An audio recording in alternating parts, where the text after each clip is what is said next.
नमस्कार मंडळी. आज मी हा रील बनवतोय ते आपल्या आरोग्यासाठी. हल्ली ॲसिडिटीचं प्रमाण खूप मोठ्या प्रमाणात झालेलं आहे. सगळ्यांना खूप ॲसिडिटी होते, ॲसिड रिफ्लक्स होतं आणि पोट खराब राहतं.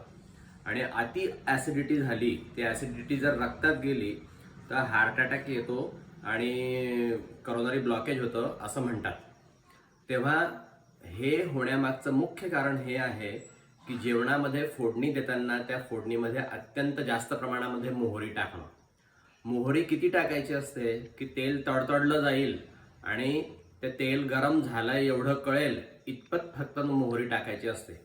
पण हल्ली आपण प्रत्येक पदार्थामध्ये खूप मोठ्या प्रमाणामध्ये मोहरी टाकतो. मोहरी ही इतकी उष्ण असते की ती जर समजा पीक म्हणून पेरली तर 4 वर्ष त्याच शेतामध्ये दुसरं कुठलंही पीक येत नाही, एवढी ती उष्ण असते मोहरी.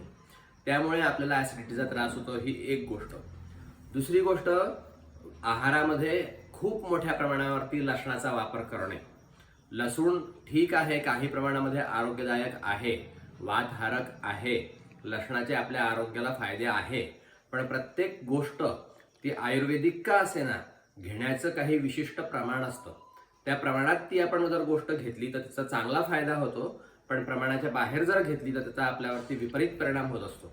म्हणून फोडणीमध्ये लसूण अत्यंत जास्त प्रमाणामध्ये टाकणं हे आपली ॲसिडिटी वाढायला मुख्य कारण असतं.